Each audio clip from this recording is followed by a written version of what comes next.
العلم هو النور الهادي والمفتاح لكل الخير من يريد الله به خيرا. بسم اللہ الرحمن الرحیم۔ آج ہم 48ویں تمرین پڑھنے جا رہے ہیں۔ اب تک کی فعل کی جتنی تمرینیں گزری ہیں ان تمارین میں فعل ماضی کی مشق کرائی گئی تھی۔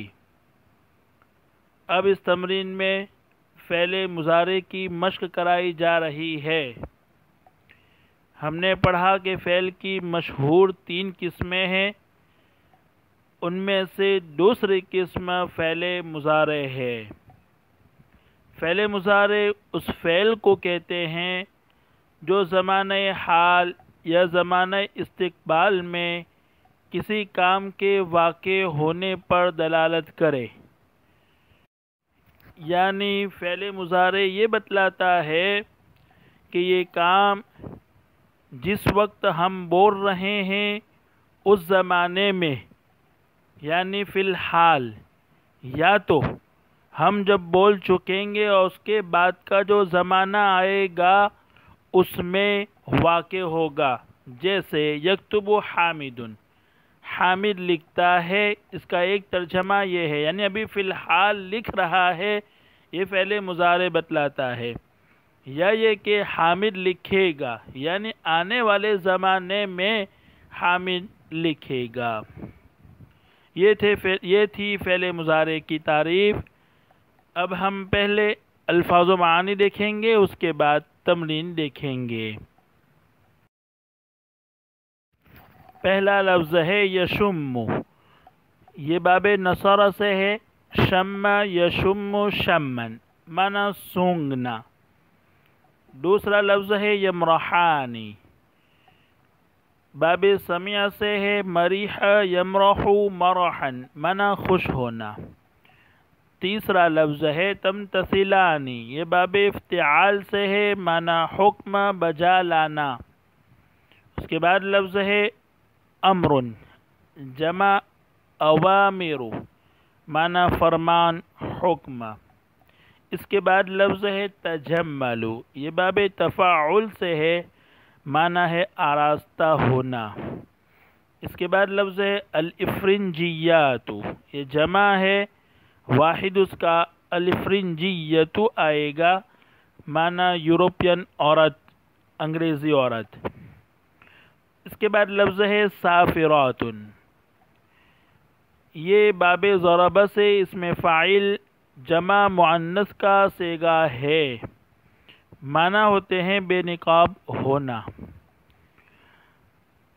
اس کے بعد لفظ ہے الحوائج، یہ جمع ہے، واحد اس کا الحائجۃ آتا ہے، معنی ضرورت کی چیز۔ اس کے بعد لفظ ہے یمحق، یہ باب فتح سے، محق یمحق محقا، معنی ہے مٹانا۔ اس کے بعد لفظ ہے یربی، یہ باب فعال سے ہے، معنی بڑھانا۔ اربا یربی ارباء۔ اس کے بعد لفظ ہے تنسون، یہ باب سمیع سے ہے، نسی ینسا نسیانا، معنی بھولنا۔ اس کے بعد لفظ ہے تذکرین، یہ باب نصارہ سے ہے، مصدر ذکرن آتا ہے، معنی ہے یاد کرنا۔ اس کے بعد لفظ ہے نعم، یہ جمع ہے، واحد اس کا نعمتن آتا ہے، معنی ہے نعمت۔ اس کے بعد لفظ ہے الطباع، یہ جمع ہے، واحد اس کا الطبع آتا ہے، معنی ہے عادت اخلاق۔ اس کے بعد لفظ ہے اکرہ، یہ باب سمیع سے ہے، کریہ یکرہ کرہن، معنی ناپسند کرنا۔ اس کے بعد لفظ ہے سیئ، جمع سوء، معنی ہے برا۔ اس کے بعد لفظ ہے الغلو، یہ مصدر ہے باب نصارہ سے، معنی ہے حد سے آگے گزرنا۔ یہ تھے الفاظ و معانی۔ آئیے اب ہم تمرین کی طرف چلتے ہیں۔ پہلا جملہ ہے یقطف الولد الزہرۃ ویشمھا، لڑکا پھول توڑتا ہے اور اس کو سونگھتا ہے۔ یقطف فعل مضارع ہے، اس کا ترجمہ یہاں حال سے کیا جا رہا ہے۔ الولد اس کا فاعل ہے، الزہرۃ اس کا مفعول بہ ہے۔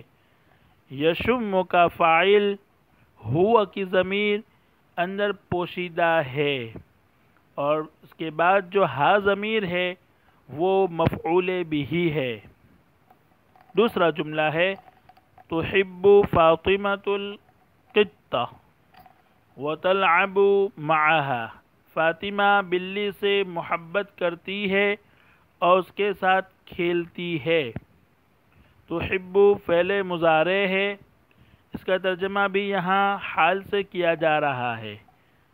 فاطمہ اس کا فاعل ہے اور القطہ مفعول بہ ہے۔ تلعب فعل اس کا فاعل ہی کی ضمیر ہے جو فاطمہ کی طرف لوٹ رہی ہے۔ تیسرا جملہ ہے یلعب الولدان کرۃ القدم ویمرحان، دو لڑکے فٹ بال کھیلتے ہیں اور خوش ہوتے ہیں۔ یلعب فعل مضارع ہے، الولدان اس کا فاعل ہے اور کرۃ القدم مفعول بہ ہے۔ یمرحان فعل ہے، اس کا فاعل اس میں ضمیر ہے جو الولدانی کی طرف لوٹ رہی ہے۔ چوتھا جملہ ہے یطلق الصیادون البنادق ویصیدون الطیور، شکاری بندوق چلاتے ہیں اور پرندوں کا شکار کرتے ہیں۔ پانچواں جملہ ہے تخدم البنتان ابویہما، دو لڑکیاں اپنے والدین کی خدمت کرتی ہیں۔ وتمتثلان امرہما، اور ان کے حکم کو بجا لاتی ہیں۔ تخدم فعل ہے، فعل مضارع ہے، اس کا ترجمہ یہاں حال سے کیا جا رہا ہے، اور البنتان اس کا فاعل ہے۔ اگرچہ فاعل تثنیہ ہے لیکن چونکہ وہ اس میں ظاہر ہے اس لیے فعل کو واحد ہی لایا گیا، اور البنتان مؤنث ہے اس لیے فعل کو مؤنث لایا گیا۔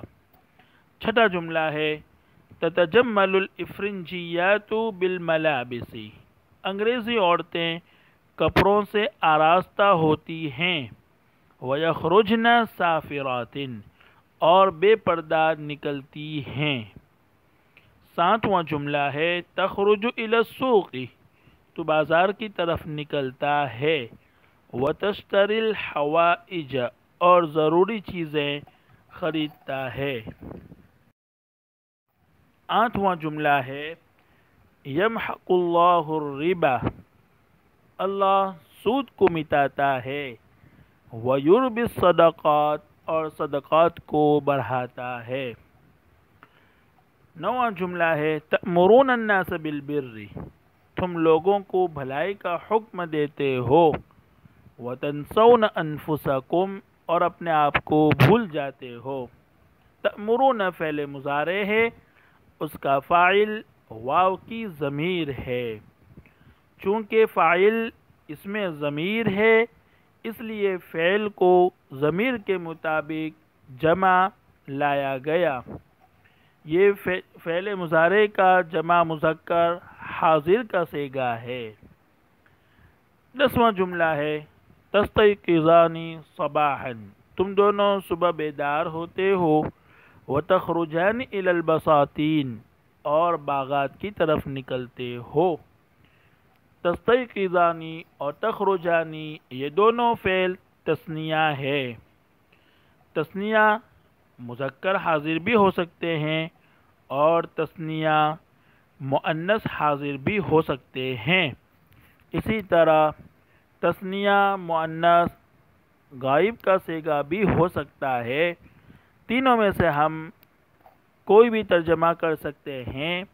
یعنی تم دونوں صبح بیدار ہوتے ہو، مذکر کے لیے بھی ہو سکتا ہے، مؤنث کے لیے بھی، اور غائب یعنی وہ دونوں صبح میں بیدار ہوتی ہیں اور باغات کی طرف نکلتی ہیں، یہ ترجمہ بھی ہو سکتا ہے۔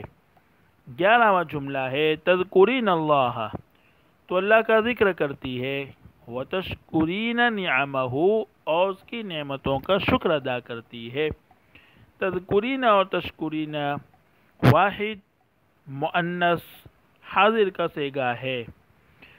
12واں جملہ ہے تعرفن اللہ، تم اللہ کو پہچانتی ہو، وتستعین بہ فی فعل الخیرات، اور بھلائی کے کام میں اس سے مدد چاہتی ہو۔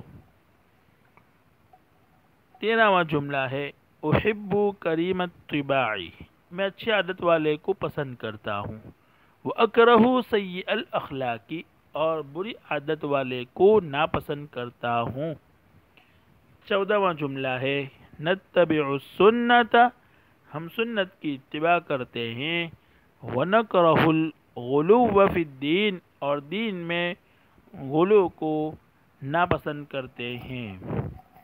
السلام علیکم ورحمۃ اللہ وبرکاتہ۔ السلام عليكم، لا تنسوا الاعجاب بالفيديو والاشتراك في القناة تشجيعا لنا لنستمر بنشر المزيد إن شاء الله.